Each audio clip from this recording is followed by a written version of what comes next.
Good evening and welcome to TV9 Digital Shorts, giving you the 9 top stories of the day. I'm your host Priyanka Deo. Let's get started. The top story of the day is the COVID-19 India update.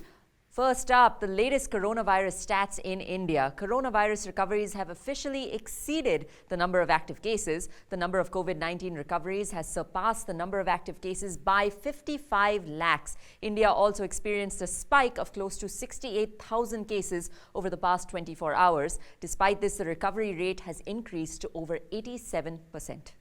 Speaking on the ongoing pandemic, finance ministers and central bank governors from the Group of 20 or the G20 countries met virtually and discussed the economy at length. The group pledged to do whatever it takes to support the global economy during the ongoing coronavirus pandemic. The leaders also agreed to come up with a framework to tackle the rising number of low-income nations that are facing debt distress. The officials also agreed to extend the bilateral payment moratorium, which freezes official bilateral debt payments until at least the end of the year.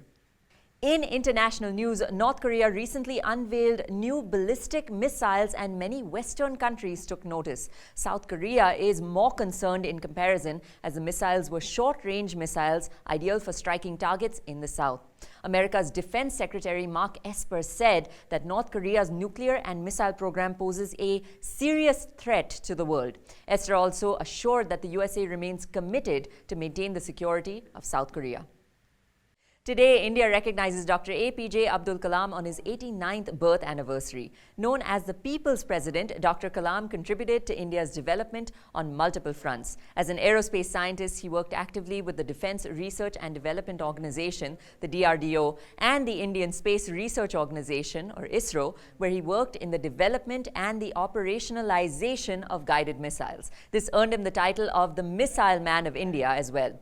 During his tenure, he also notably worked in healthcare, headed the Pokhran nuclear tests, and also directed the development of India's first satellite launch vehicle. Also in India, a 35-year-old woman from Haryana was locked in a toilet for 1.5 years by her husband. The victim was a mother of 3 children and was rescued by district women as well as child welfare officials. During the investigation, she was forced to live in subhuman conditions, it was found. She was found lying in the toilet in miserable condition. Her husband alleged that she had mental health issues but was not able to produce any proof.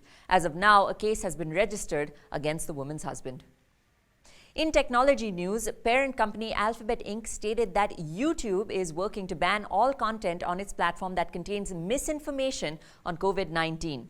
This includes video content incorrectly claiming that the COVID-19 vaccine is fatal, causes infertility, and even that microchips would be implanted in people who receive the vaccine. YouTube also stated that since February, it has removed over 2 lakh videos that contain misleading COVID-19 information.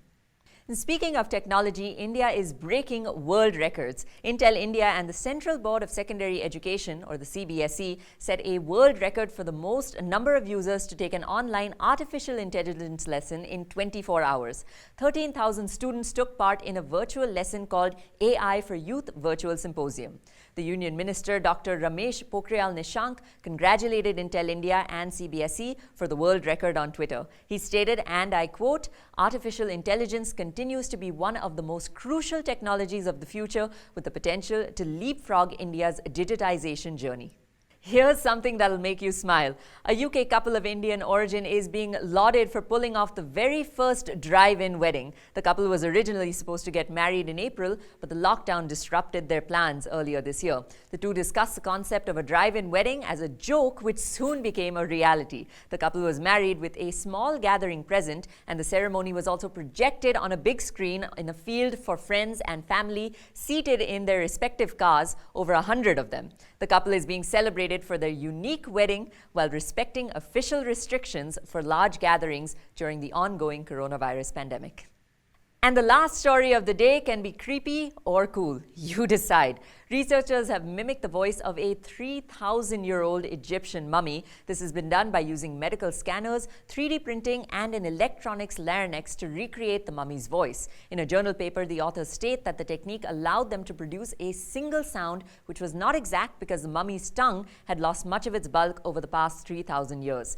Although the model won't be able to produce whole words and sentences, experts said that the ability to calculate audio output from the vocal tract is being worked on. This means that one day it will be possible to accurately hear exactly how mummy sounded when they were alive.